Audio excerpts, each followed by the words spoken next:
બનાસકાંઠા જિલ્લાના ડીસામાં ગોરધનજી ગીગાજી માળી જેઓ પહેલા પણ એમએલએ પદ પર વિરાજમાન થઈ ચૂક્યા છે અને તેઓ ચેરમેન પણ રહી ચૂક્યા છે। જો કે ફરી એકવાર તેમના સપના પૂરા કરવા માટે પ્રવીણજી ગોરધનજી માળી જેઓ નગરપાલિકામાં કોર્પોરેટર, ત્યારબાદ પ્રમુખ અને ત્યારબાદ ડીસાના એમએલએ બન્યા હતા અને હવે તેમાં એક નવું મોરપીંછ ઉમેરાવા જઈ રહ્યું છે। તેઓ મંત્રી પદ પર આજે ગાંધીનગરમાં કમલમ ખાતે શપથ ગ્રહણ કરશે। જો કે તેમના પરિવારમાં ખુશીનો માહોલ છે। આપણે જોડાયા છીએ પરિવાર સાથે। તેમના મમ્મી છે અહીંયા, તેમના બેન છે, તેમના પરિવારની સમગ્ર મહિલાઓ છે જો કે તે પણ ખુશાલ જોવા મળી રહી છે। ટુડે ન્યૂઝમાં આપનું સ્વાગત છે।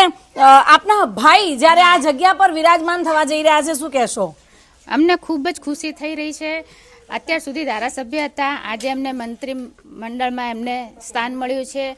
લોકોના બહુ જ આશીર્વાદ હતા અને અમને બહુ જ ખુશી થઈ રહી છે। આજે અમારો પરિવાર બહુ ખુશીની લાગણી અનુભવી રહ્યું છે। જી, દાદાના જમ્બો મંત્રી મંડળમાં પ્રવીણભાઈ માળીનું પણ નામ ચર્ચિત થઈ રહ્યું છે। જો કે તેમને ફોન પણ આવ્યો હતો, તમને ખબર હશે, કેવું લાગી રહ્યું છે આજે? બહુ અમને ખુશી થાય છે અને પ્રવીણભાઈ માળી ડીસાના ધારાસભ્ય બન્યા ત્યારે બી અમને ખુશી થઈ હતી અને પ્રવીણભાઈના પપ્પાજી મારા જેઠ થાય છે, એમનું સપનું હતું કે હું મંત્રી પદ લઈશ, પણ એમનું સપનું ભગવાને પૂરું થવા ના દીધું, એ ભગવાનની ઈચ્છા, પણ પ્રવીણભાઈ એમનું સપનું પૂરું કરે છે એ અમને બહુ આનંદ છે। અને ડીસાવાસીઓએ અને ગુજરાત સરકારે જે અમારા છોકરા ઉપર જે આશીર્વાદ વરસાવ્યા છે એ પ્રગતિ કરે અને આનાથી પણ ઉચ્ચ કક્ષાએ જાય એ ભગવાનને અમારી પ્રાર્થના છે અને મારો છોકરો આ બધાનું કામ સારી રીતે કરે એ અમારી ઈચ્છા છે ને ડીસાનો ઉદ્ધાર કરે, ગુજરાત સરકારમાં ગુજરાતની ને ભારતની પણ સેવા કરે અને બધાની સેવા કરે એ બધા લોકો તમે પણ એમના આશીર્વાદ આપો અને અમારા પરિવારના બધાના આશીર્વાદ છે। જી, જો કે કોઈ પણ કાર્ય કરતો હોય દીકરો ત્યારે સૌથી વધારે માને ખુશી હોય છે।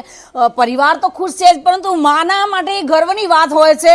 એટલે કે તેમના મમ્મી આપણી સાથે જોડાયા છે।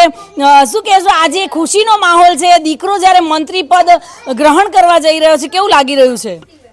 મારો દીકરો કામ કે ધારાસભ્ય હતો, હવે આને પદ મળ્યો હે, ધારાસભ્ય પદ મળ્યો, પણ પદમાંથી પછી મને મુખ્યમંત્રી બન્યા હે। મારા આખો ખુશી એ પરિવાર, હું ખુશી હું અને સાહેબરો ગોરધનજીરો અને ખૂબ ઉજવાળો કીધો હે, લોકોની સેવા ઘણી કરી અને હજી સેવા કરશે। બાએ જે રીતે કહ્યું એમની ખુશી વ્યક્ત નથી કરી શકતા, પરંતુ એમના પરિવારમાં ઘણા સભ્યો છે જે હાલ બહુ જ ખુશ છે।